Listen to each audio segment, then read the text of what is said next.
Word of God is alive and powerful, sharper than any two-edged sword, piercing even to the dividing asunder of soul and spirit, and of the joints and marrow, and is a critical thoughts and intents of the heart. All Scripture is God-breathed, and is profitable for doctrine, for reproof, for correction, for instruction in righteousness, that the man of God may be mature, thoroughly equipped unto all good works. Study to show thyself approved unto God, a workman that needeth not to be ashamed, rightly dividing the word of truth. My son, do not forget my teaching, but let your heart keep my commandments. For length of days and years of life and peace they will add to you. How happy are those who hear the word of God and obey it. In preparation for our study of the Word of God, ang pipila ka gutlo ato kining higahin alang sa hilom nga pagampo. The objective of which is to make sure that we are filled with the Holy Spirit as we approach the Word of God. Therefore, let us pray.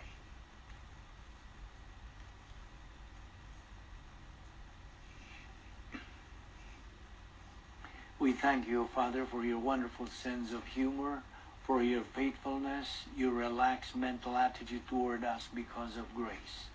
We thank you for this opportunity of hearing your word, O Lord. May God, the Holy Spirit, challenge us and motivate us to continue in our spiritual momentum. We now pray that you give us the concentration to the things we're going to take up. This we ask in Jesus' name, our Lord and Savior. Amen. Aniyan usab kita niining adlaw sa atong pagtuon sa pulong sa Dios, ug niya kita sanag ng atong pangisip ug buhi pa kita sa lawas, gumikan lamang kini sa kaluoy, gugma o kortesya o grasya sa Dios. We do not deserve it, we do not earn it, nor work for it. Why? Because it is grace. So magapalayan kita sa atong tuki ni ining topic nato bahin sa Great Power Experiment. Unas tanan, ang Great Power Experiment ni Ginoong Jesucristo mao kini nasud kining mga pipila ka mga butang. Una, ang iyang birhen nga pagturok sa tiyan ni Maria. Christ Virgin Conception. Ikaduha, of course, Christ Virgin Birth. Birhen niya ang paghimugso.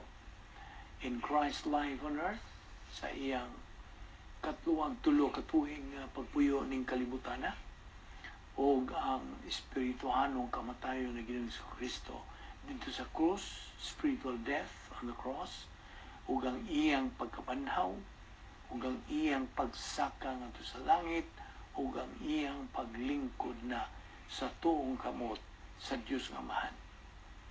Now, our Lord's earthly life was full of truth, puno kini sa kamaturan. In fact, He was the truth.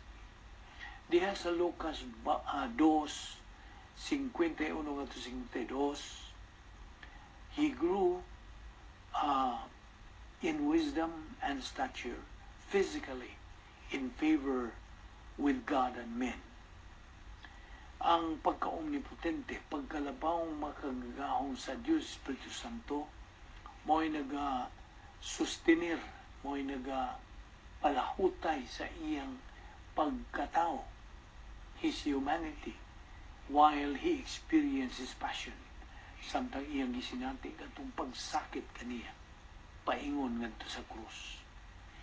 Of course, this is a review sa iyang mga titulo ni Ginoong Jesucristo. Our Lord's first royal title was Son of God, anak sa Dios.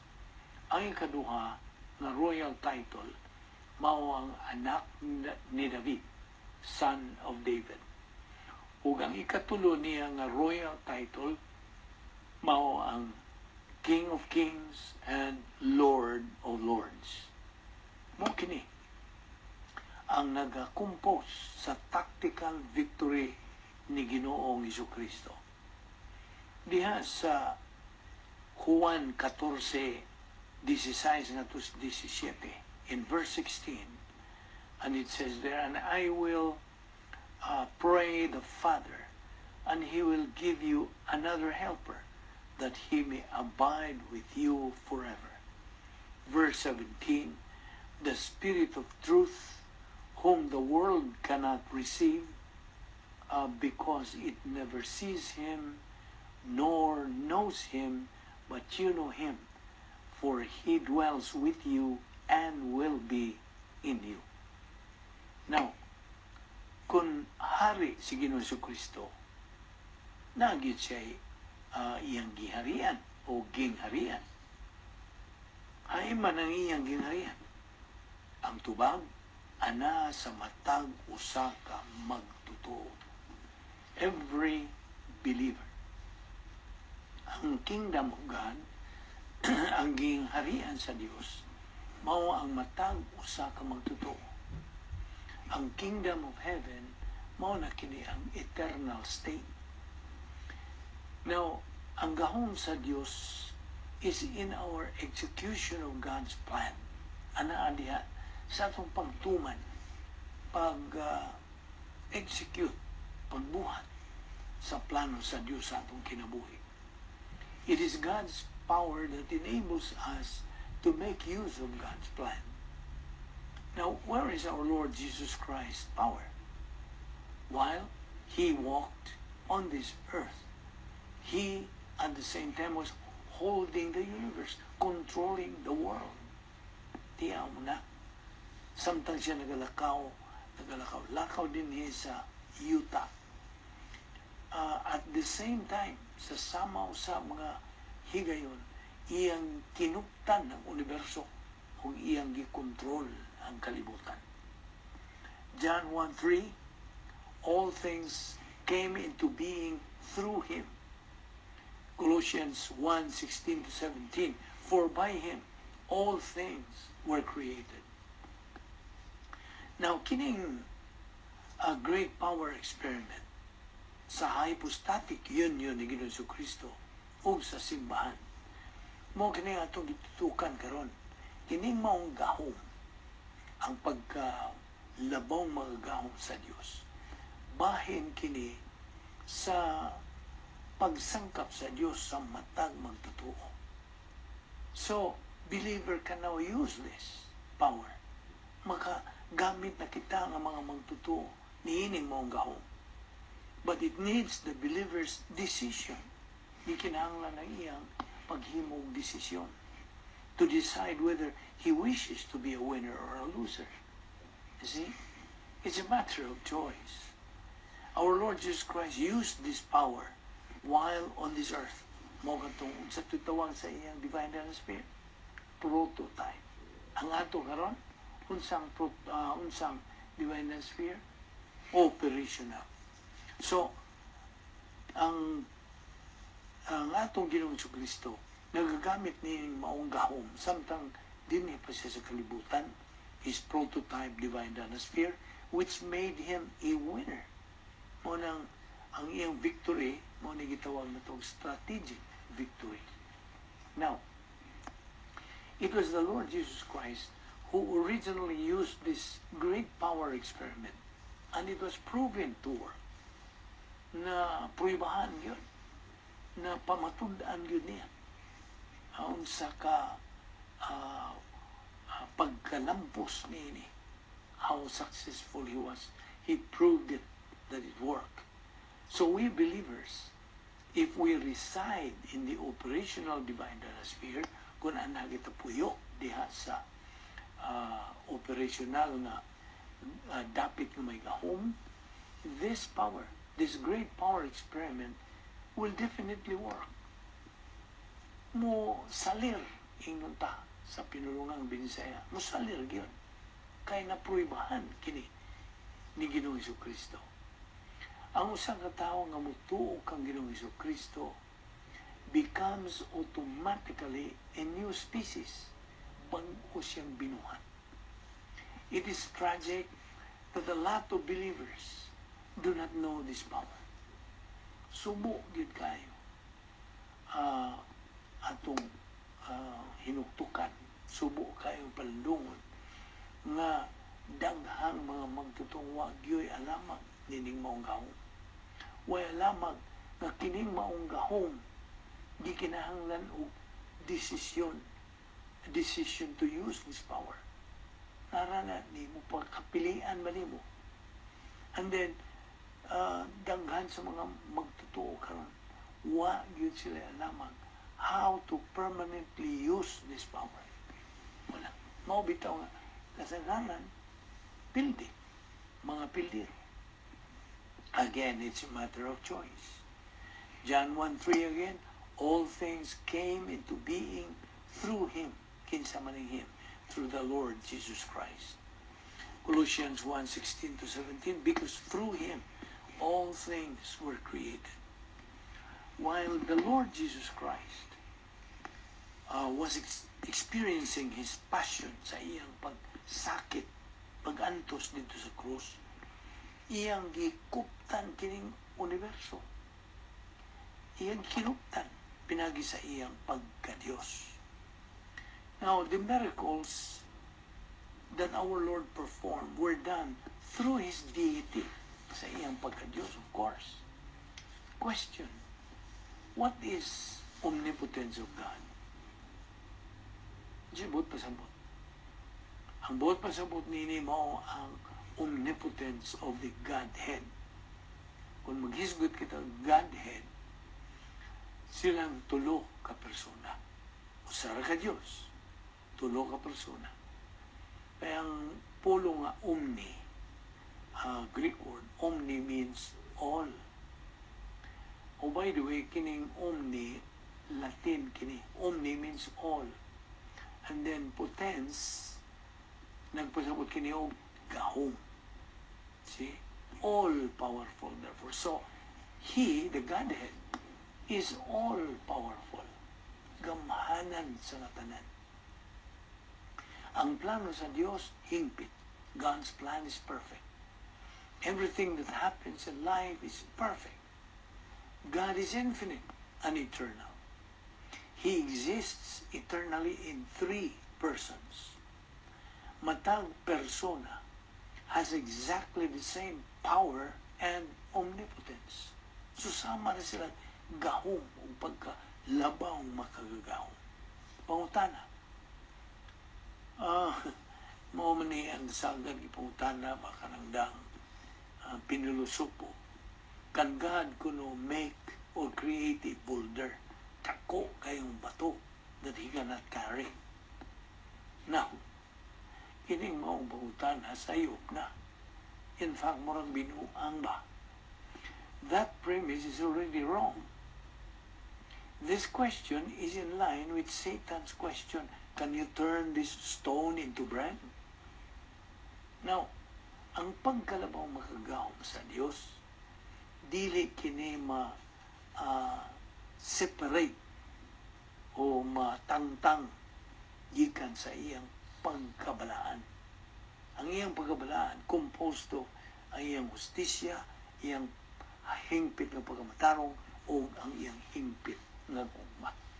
Justice, perfect righteousness, and love. Mao kanay nag-compose sa holiness o pagkabalaan sa Diyos. Si Satanas, mitintag sa atong Ginoong Jesucristo to detour our Lord from God the Father's plan for Him. Today, ang gahom sa Diyos is available to every believer. Kini grasya.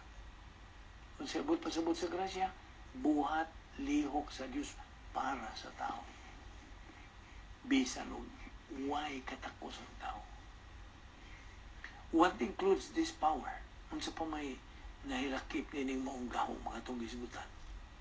Well, of course, all of God's spiritual assets like the 10 problem-solving devices of God, ang grace apparatus for perception, ang ECS, Edification Complex sa atong kalag.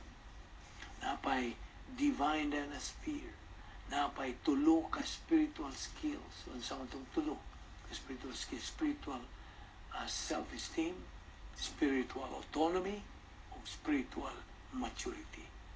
Gawas pa ni na ay rebound o pagkumpisal, etc. Now, okay, na sa iko'y pangutanan ni mo. Ganus aman magsugod kining maong great power experiment. When did this start? Well, ato ragong labaso ng atong panumduman. Let's review the dispensations o mga kapanahunan. Okay? Ang una nini mo nagingan lang theocentric. Ang theocentric ikan mo ni sa duha ka pulong nga theo means God og centric murag sentro. So in other words, sa in English ubaro nato kini og God-centered. Mo ni una. Ang ikaduha mao ang Christocentric. Kristo, si Ginoong Jesucristo, the Lord Jesus Christ centered. Okay? Ang ikatulo mo ang final destiny, ang eschatological, the study of future things. Okay? Now, under theocentric, mo katong panahon sa mga Hintil ug panahon sa mga Hudiyo. O ubos sa Christocentric, mao kining hypostatic union ug ang panahon sa simbahan. Now, apil nining isgutan dining eschatological, the study of future things, apil na niini ang tribulation nga musunod dayon sa human sa rapture, pagsakgaw. Unya, human sa tribulation, mauna ang unsa. Second coming, kaduhang pagbalik ni Ginoong Jesucristo, o humanya na iya nang i-establisaran iyang usa ka libo, literal kini usa ka libo ka tuig nga pagdumala dinhi sa yuta. The millennium, okay, where our Lord Jesus Christ will rule the earth.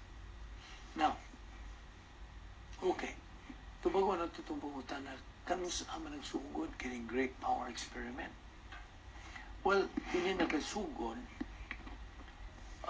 during our Lord's virgin birth, itong iyang pagkatao nga birhen o matapos kini sa iyang pagmanaw. Okay? It started during our Lord's virgin birth and ended at His resurrection. Now, of course, pila maning mga Gospels sa Bagong Tugon in the New Testament. Upat. Una, Mateo. Our Lord Jesus Christ started His ministry in chapter 5 diya sa libro ni Mateo. Mao na gihinganlan ito na og Sermon on the Mount. Okay? Okay. Si Mateo. Ikaduha, si Marcos. Mark. Ikatulo, si Lucas. Siya sa mananambal. Lucas. Luke. Ug ang upat mo si John. Si Juan. So balik ko na ko ang Gospels in the New Testament. Matthew, Mark, Luke, o John. Now, akong balikon sa pag-ingon kanimo nga kining gahom nga itong gisgutan din, God's power is available to every believer. Mahimo ning mapahimuslan na sa matag magtotoo. So, unsay tawag nimo nini? Buhat og lihok man kini sa Dios. Grasya. Ano ibuti pa sa butso? Grasya. Dili lang kay na may ubang mga tao ilang nahibawan rin sa grasya, kanarang manugam sila human magkakaon. So, mayon sila grasya sa Dios. Ang parang buhat pasabot sa grasya, laong mga pagpasabot mao kini buhat og lihok sa Dios para sa tao. Mukha na grasya. We do not deserve it. We do not earn it nor work for it. Mo na kanunan itong subli sa pagingon nga dili kita takos. Now, ang pagkalabawang makagagaon sa Dios, omnipotence, ha? Okay, ay pangutana. Imo na bang gisinati o nakasinati ka na ba ni ining gahom sa Dios? Mao na atong pangutan o na atong kaugalingon. Pangutan o lang tagsa-tagsa na ito ang kaugalingon. Kay, we should know all these things. We are supposed to know these things. How? Naibaw ka na gudsa. Ang tubag, ang pagtuon lamang sa pulong sa Diyos by studying God's Word.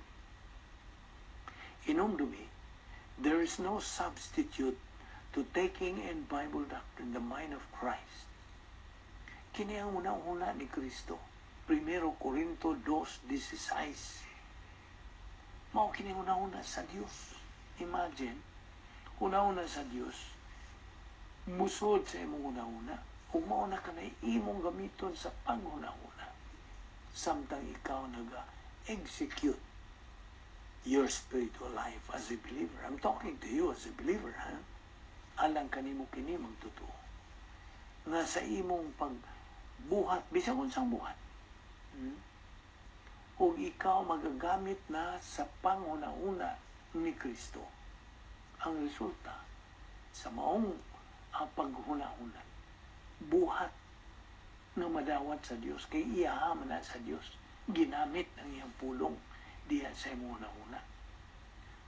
I hope na sabtan nimo kini. So this is critical. There is no substitute to taking in Bible doctrine the mind of Christ. O kining gahom, gihatag kini sa Dios, ngari ka na to at this time between the hypostatic union and the church age. You see, since we are here, meaning post-canon period church age, kita nagapahimos nining maong gahom. O mo kini mando sa Dios nga pahimos lang na to. You see, the Old Testament believers were saved by looking forward to the cross by faith. Kita nga New Testament believers were saved by looking backward to the cross also by faith. While si Ginoong Jesucristo dinhi pa sa yuta, iyang gigamit ang iyang prototype divine dynasty nga mao'y nakapahimo niyang mananaog. We believers in the church age are now supposed to use our operational divine dynasty. Ang ministeryo sa atong Ginoong Jesucristo, our Lord's ministry, gibahin kini nga tusduha. Matthew 5, Sermon on the Mount, iyang gipresentar iyang kaugalingon as the Messiah, nga siyang Mesiyas. Ikaduha, iyang gipresentar iyang kaugalingon as the Prince Ruler of the Church, Prinsipe, na nagadumala sa simbahan. He first pronounced and presented about the mystery doctrine. John 14:7. Kikining mga doktrina nga itong gitunan karon. By the way, mystery doctrines kini. Pero gitawag mag-mystery doctrines. Ano sa may buta sa butong mystery? Ang pulo nga mystery, by the way, gikan kini sa original nga Grigong pulo nga mysterion. Ang buta pa sa pulong mysterion is hidden, tinago. Okay? Pero magtinaguan, kini nga itong mga doktrinang gitunan, tinago. O manduan kini sa Diyos ka atong pahimuslan kini mga tinago ng mga doktrina nga maupoy gigamit ni Ginoong Kristo samtang din pa siya sa yuta sa iyang pagkinabuhi, ingon nga tao, at the same time ingon nga Dios. Now, our Lord Jesus Christ presented His credential as Messiah. Apan gidawat ba siya sa mga iyang mga tao? Wa na ba? he was rejected by the Jews. His own people. Mo misalikway kaniya. So after their rejection, our Lord changed his tone. Iyang giusob ang iyang tunada ba. Instead, he introduced the mystery doctrine of the church age. Iyan karong gipresentar, iyang gi-introduce kini mga pagtulunan nga tinago sa panahon sa simbahan. Apan ang atong Ginoong Jesucristo, Matthew 24 and 25, he talked about the tribulation and millennium. Ito iyang giisgutan. Our Lord resisted sin and evil. Mao kini ang iyang pagsinati samtang dili pa siya sa yuta. He remained inside. Dito ra gyud siya magapuyo sud sa iyang dapit nga may gahom ang gitawag og prototype. He remained perfect in his humanity. Nagpabilin gyud siya nga walay sala. Hingpit nga way sa iyang pagkatao. Mo'y hinungdan nga kinsa kadtong mutuo kaniya makapanag-iya, makadawat og kinabuhing wala na'y katapusan. John 3:36. Busa ang atong Ginoo, ang buhat sa atong Ginoo Jesucristo dito sa krus. Igo na. It was sufficient. Our Lord's work on the cross was sufficient. Man's work cannot and can never add to what our Lord has done at the cross. Dili na ni way tao nga makadugang pa sa nabuhat ni Jesucristo dito sa cross alang sa kong kaluwasan. So man cannot work and can never add to what our Lord has done at the cross. Ephesians 2:8 and 9 ang sige sulti. We have been saved by grace through faith. This salvation is not of yourselves. It's a gift of God, not of works, lest any man should boast. So, diha usab sa Titos 3:5, not of works can one be saved. Dili pinagi sa mga binuhatan na siya maluwas. John 3:36, he who believes in the Son has life. He who does not believe in the Son does not have life, but the wrath of God abides on him. Our Lord was alive when he completed his mission. Sa iyang pagbungat sa pulong tetelestai. Ang sa imot pasabot. Tetelestai means natapos na. It is finished. O gantong ang hinumduman nga itong Ginoong Jesucristo, namatay siya makaduha dito sa cross. Physical o spiritual.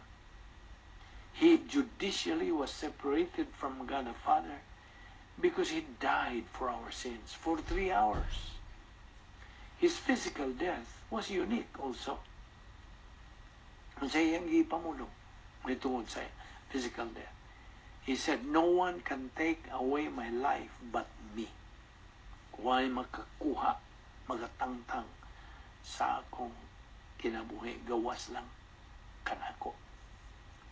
Our Lord's substitutionary death was the greatest factor in the great power experiment of the hypostatic union.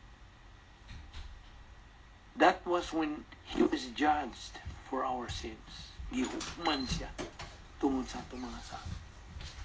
He bore practically every sins of every person through the power pinagi lamang sa gahom sa Diyos Espiritu Santo. Sa iyang unang paganhi, our Lord started to proclaim the kingdom through his Sermon on the Mount, Matthew 5. Naghisgot siya sa 7 Beatitudes. But the Jews were negative and rejected him. Because of this, our Lord changed the proclamation of the kingdom to the church now. then followed by tribulation. Because the Jews rejected him. The Lord Jesus Christ postponed the kingdom. Iyang giunda. Okay? Iyang gi-postpone.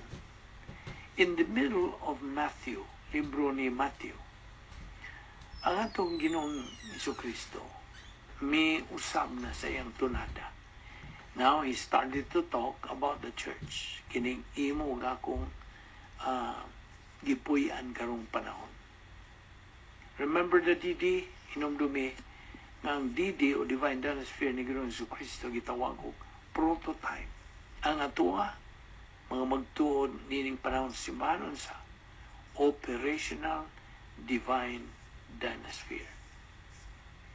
Now, sa atong pagpadayon pagtuon sa pulong sa Diyos, ayaw kalimti gayon ang napulo ka mga solusyon sa mga problema ang gihatag kini sa Diyos. 10 problem-solving devices. Kung ato pong angay hinumduman ang doktrina sa gitawag hypostatic union. Unya atong hinumduman kining doktrina sa mga kenosis. Now, diha sa Efeso 5:1, ang Diyos nagamando ka na to, be imitators of God. Kinahanglan kamo mag-inawaton sa Diyos. Well, every day, matag adlaw, kitang mga magtuo, atubang man sa atong kinaiyang kaugaling o kabubuton. Volition or free will, di ba? You see, all of life is decision making.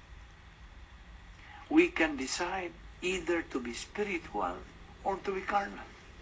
Nato. Makapili ta. We are now in the post-canon era. Before, this was the pre-canon era, before the Bible was completed. So, sa wa pa mahuman yun, pagsuhan sa Biblia, pati tawag o pre-canon era. Karon kinahuman naman ng pagsuhat sa Biblia, mao na ni gitawag o post-canon era. Okay, inunduman usab nato kanunay ang tulo ka royal title ni Ginoong Jesucristo. Can you remember the three? Una nini, Son of God, anak sa Diyos. Ikadua, Son of David, anak ni David. Ikatulo, King of Kings and Lord of Lords, hari sa mga hari o Ginoo sa mga Ginoo. Mao kini ang totoo ka royal title ni Ginoong Jesucristo. That's why kita nga mga magtutuo sa panahon sa simbahan, mga sakop kita sa harian ng panimalay sa Diyos. Ngano? Tungod kay kita ang mga ginsakupan o subjects ni Ginoong Jesucristo sa iyang gingharian. Inumdum ka? Ang gingharian sa Diyos, kita ang mga magtutuo. Okay? Kining great power experiment of the hypostatic union, mahuman kini, musangko kini, matapos kini, will terminate at our Lord's resurrection sa iyang pagkabanhaw. The great power experiment of the church age will terminate, at the church rapture. Anong panahon sa pagsakgaw sa simbahan. Paminaw, ang gahom sa Diyos, the power of God, can only be learned through the study of Bible doctrine. Maura kini, paagi nga imong magatunan ang gahom sa Diyos. Pinahagi lamang sa pagtuon sa pulong sa Diyos. O si Ginoong Jesucristo mao ang dumala, naga-control sa kasaysayan sa tao. Ang imo nga kung kinabuhi, kinuptan kini ni Ginoong Jesucristo karon nga anak-anak sa Diyos. Now that you are God's child. Hinumdumi nga kitang mga magtotoo gawas nga kita anak sa Dios humanto madawat si Ginoong Kristo atong manuluwas.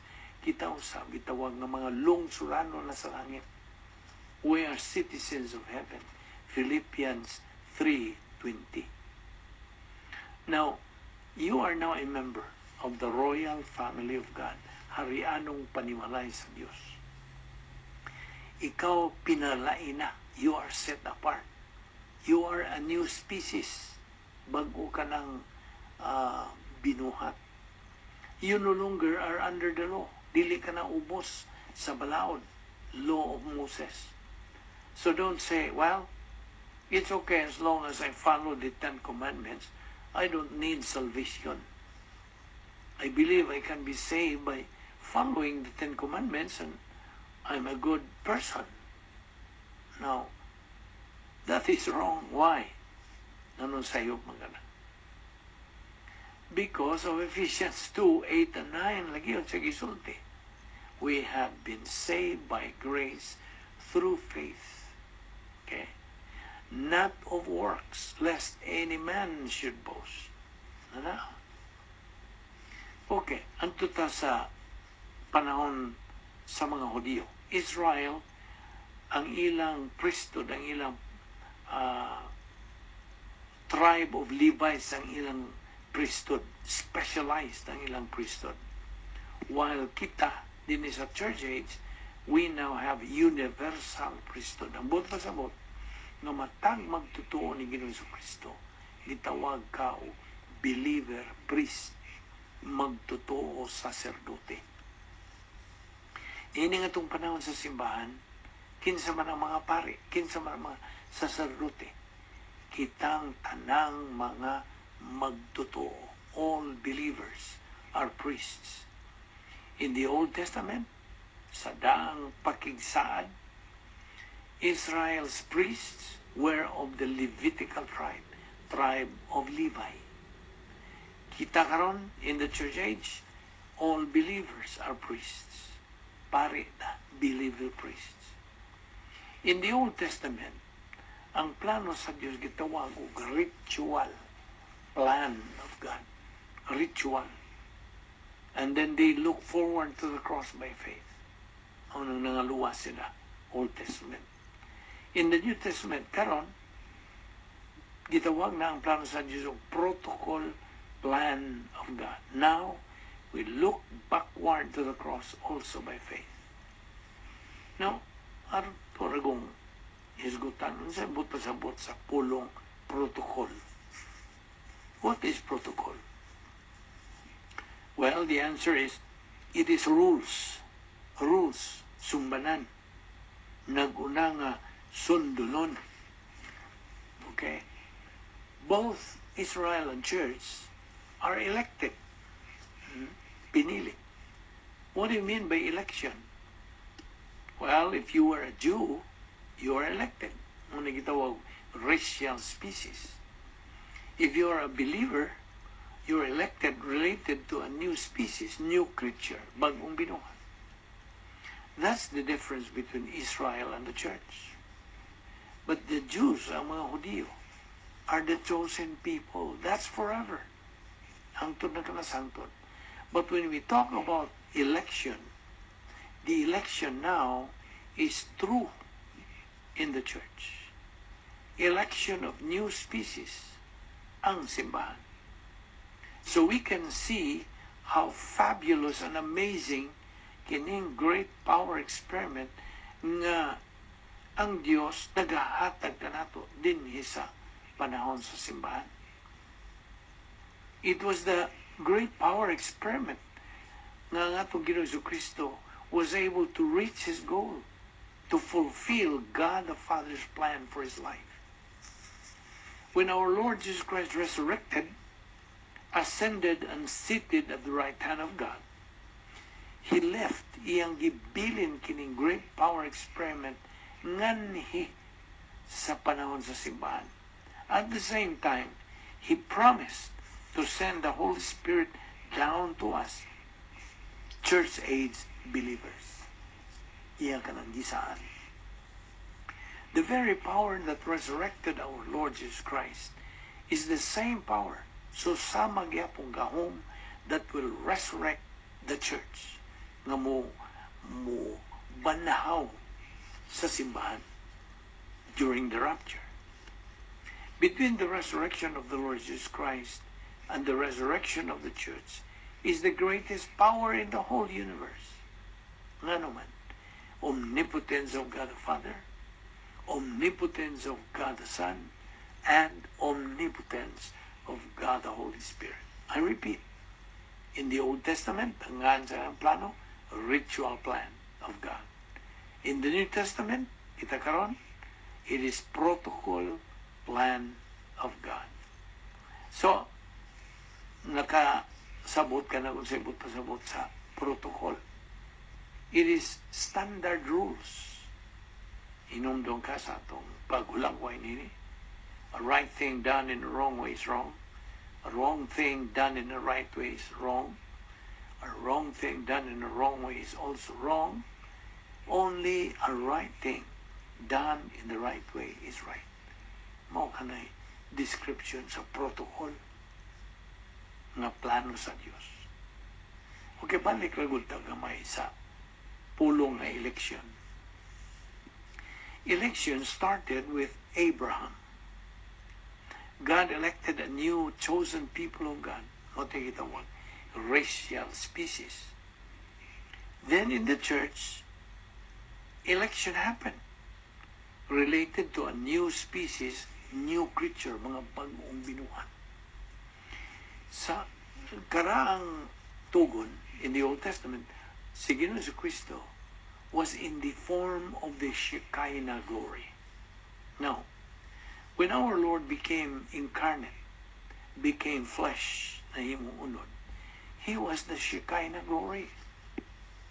In the New Testament, karon sa atong panahon, the Shekinah glory is, listen, is inside every believer, in the right lobe of the believer, right after his resurrection. Now, si Ginoong Jesucristo nagapuyo as a Shekinah glory in every believer. Listen, the Shekinah glory is in us, church-age believers. Di man nila. Apan paminaw. The power of the Shekinah glory cannot be experienced without the believers taking in the mind of Christ. Mao kanay requirement. Kung nausa ka magtutuo, why pagtuon sa pulong sa Dios? Nga mao ang nauna ni Kristo, 1 Corintios 2:16. Then dili siya maka-experience, makasinati ni ining gahom sa Shekinah glory. Remember, in the Old Testament, sa karaang tugon, ang mga Hudiyo sa ilang pagpaingon ngadto sa Promised Land, sa Utah, sa saan, kadto sila nagpagulbol, they were complaining, they were murmuring. They did not use the faith rest drill. Huwag sila paggamit. So they were punished. Some were beaten by snakes. Gipaak sila sa mga has, mga bitin. So God commanded Moses to make a symbol of snake and put it on a pole. Ay, kanang pole, and whoever just looks at it will be healed, will be saved. Analogy. Faith alone in Christ alone, and you will be saved. Mo kanay analogy diha. Niini nga itong panahon sa simbahan. All believers are a new species, a new creature, mga bagong binuhat. Karon, any person who believes in the Lord Jesus Christ becomes the church. He may be a Jew or from any race. Okay? In our time and age, salvation is only, underline the word only by faith alone in Christ alone. Niadtong Old Testament, ang ngalan sa Dios dili nila mabungat. They cannot pronounce in the Old Testament. Mo ni gitawag og tetragrammaton. Ang JHWH, Yahweh. Mao gito ang tetragrammaton. Now, in the Old Testament, sa itong karaang tugod, daang pag-isaan, ang gisulti sa Diyos ngadto kanila, mga magtutuo mao kini, I am who I am. In the Old Testament, once people believed in the Lord Jesus Christ, ilang himuon ang mga ritual, a shadow Christology. When they sinned, they did rituals. So maghimo silang mga seremonyas. Today, unsa? We simply close our eyes and name our sins. Ano gitawag og rebound technique?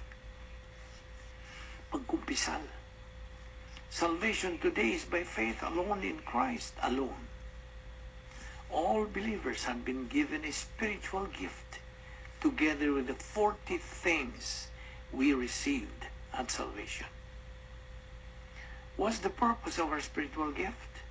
Kung pangutanon ka, tubang, for us to use alang sa atong paggamit to execute. But we can only use it as we continue to advance spiritually. Kung ka pagtuon sa Diyos, sa man yung pagsibong sa imong espiritualong pagkinabuhi. Dili. Naninumdum ka sa tulo ka ang sa spiritual growth. 3 levels. Una, baby believer, bata. Sunod, adolescent believer, bayong-bayong ka na.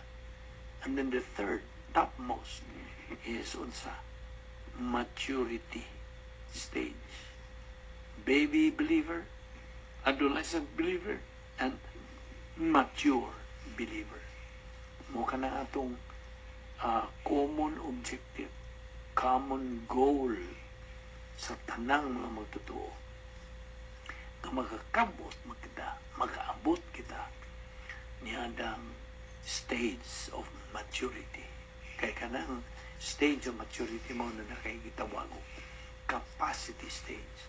Capacity for life, capacity for blessings, capacity for happiness.